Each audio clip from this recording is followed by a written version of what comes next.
All right, let's talk a little bit about how to use Stackbit's CMS here. So this is our content management system. You can just click on it to open it up, and you can click on page, and it will give you basically a list of all the pages that exist within Stackbit. You can also find those pages inside of our sitemap. So if you click in here, here's all their pages: home, about, careers, and FAQ. This blog isn't here because it's listed here. It's actually a blog itself, right? And so we have all of our pages. If I want to add a new page, I can just click this add new page button. I can also add a new page by clicking this button. And the last place that I can add a new page if I wanted to is just by opening this sitemap and clicking add a new page. So we'll do it from inside our CMS, and we'll open up a new page, and we'll call this one whatever we might want. I'll create it with no new sections, and we'll say team and team.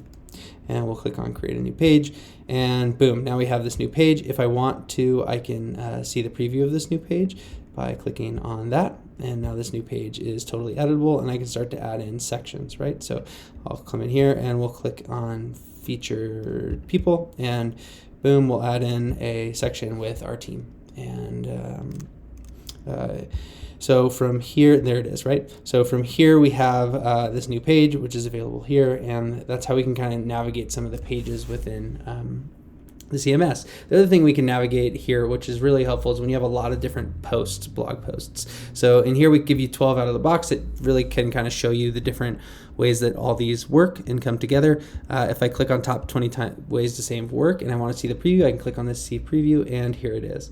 I can move this over here like it was if I wanted to use this a little bit more.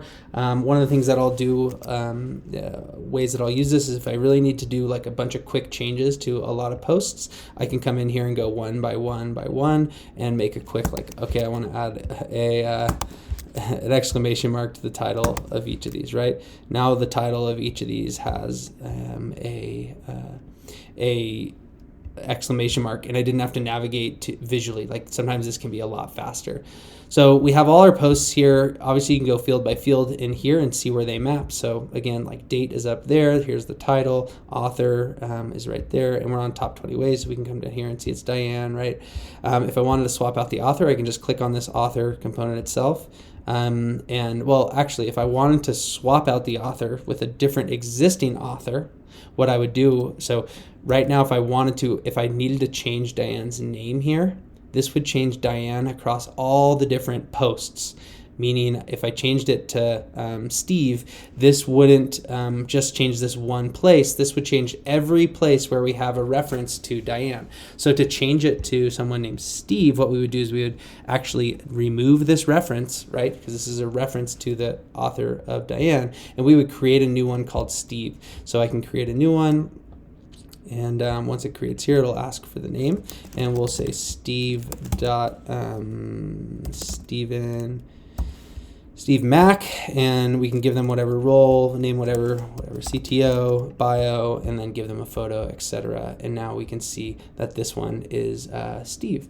So now we have this author of Steve, and we can use him in any other place. So if we didn't want this to be Hillary and we wanted to replace it with Steve, we can come in here and click add author, and Steve is now available for us. And if Steve gets a new name, say he gets married and he takes on a new name to Lions, we can change that, and I'm on a day in the life, and we'll see this change here on top 20 ways. And the reason it changes in both places is because this is a reference to the Steve, to the author object, right? The person's object, and Steve, wherever that Steve's person object is used, will be updated. So you can go quickly through this. That's how the author object works a little bit. And then inside of here, the next thing that we have is before we get into site configuration, we'll just continue down this kind of author object. So here's all the people here inside of Stackbit.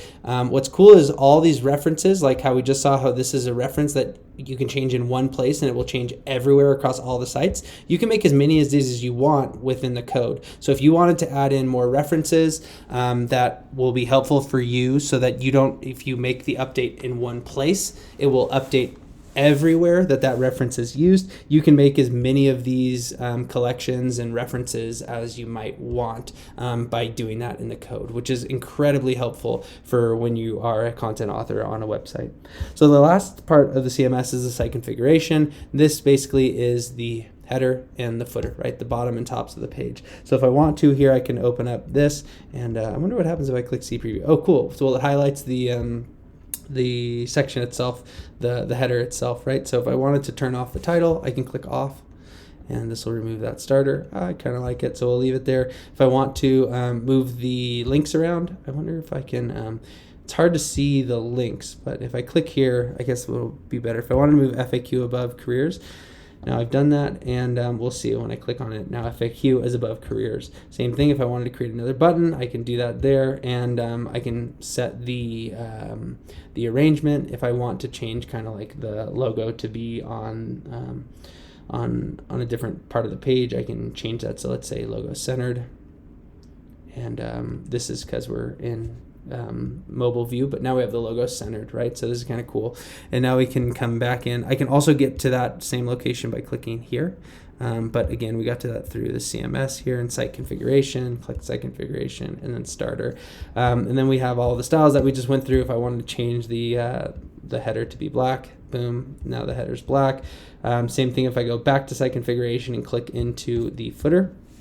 I have all the options in the footer as well, and you can play with these as much as you want, and same thing with these style options. So this is the CMS out of the box. What's great about this is it's fully customizable, so you can come in and add new collections, change things, and make it however you might want, but this is what is provided out of the box.